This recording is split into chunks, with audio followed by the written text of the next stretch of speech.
Hi guys, here's my next video on how you could be aggravating a meltdown or unknowingly making it worse. So when I was a child and I didn't really have meltdowns as such, I would go inverted. So I'd try to shut everything out. I'd ignore my mum.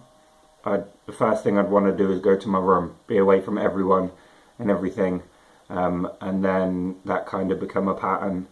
So then I would eventually, after I'd calmed down and had a chance to think about it, I'd come out of my room, me and my mum would go and talk and work through the situation. But with a lot of children now, it doesn't go that way. Now it's more they kick off, go mad, lash out, whichever. But whatever the situation is, and it's all got too much for that child, or the child's been told off for something, the brain, FASD brain, is trying to process everything that's going on. But as well as trying to think about what's going on and the problem, what's happened, it's also got all the exterior stuff going on, sounds, noises, people. So I think the first thing that the child wants to do is be as far away from anyone as possible, and I think personally that's what they need. So when the meltdowns happened and they're still kicking off about stuff or crying or whichever, when you're trying to calm them down, whether it be physically or talking, you're still adding to that stress. I've said before about anxiety and not wanting people to touch me, being physically and emotionally detached. Now, when you're trying to calm a child down, or you think you're calming the child down, giving them a hug could possibly be making them worse, because in that mood they don't want to be near anyone. And talking to them as well, you're still adding to the situation of when the brain's, run out of steam as such, because it's had so much going on very quickly. It's still trying to listen to what you're trying to say. So personally, I think the best thing to do is send them somewhere quiet where there is nobody. Bedroom probably.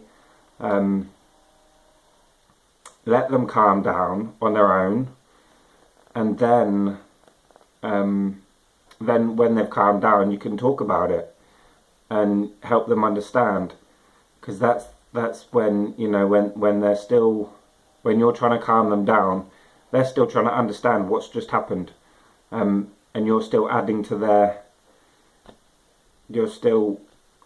to what's going on, really. So and I know that parents, they want to calm the situation down as quick as possible, but with FASD it's not that easy, and it's just not that simple. I've said before, the brain can only take so much, and it's pretty much at its limit, I would personally say, when you're having a meltdown.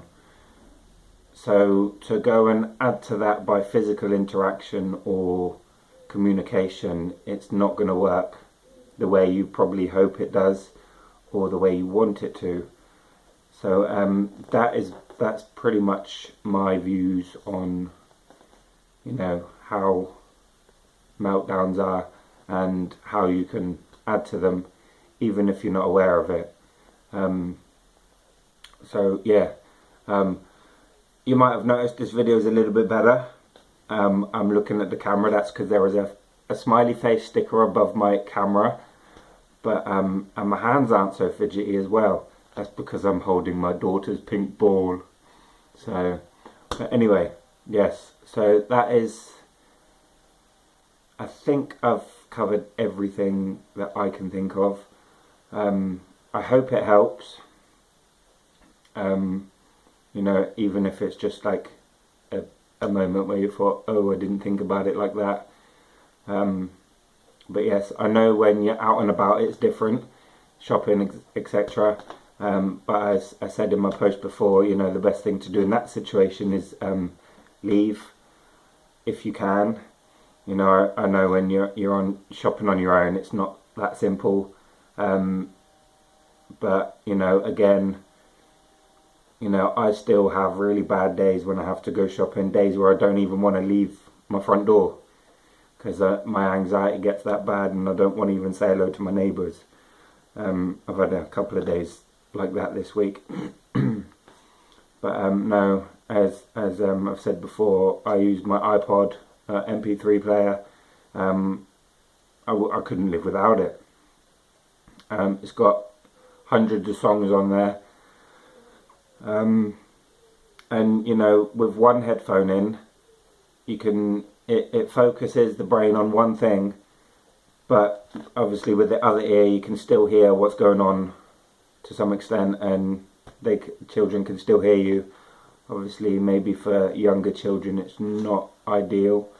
And I always say iPod, but it is just an MP3 player that I use it for. I don't use it for anything else. I used to, but not anymore. But yeah, that is what works for me and has done for a very long time, even before I was diagnosed. You know, I've had it for years. So yeah, right, I've finished rambling on now anyway. But thanks for watching.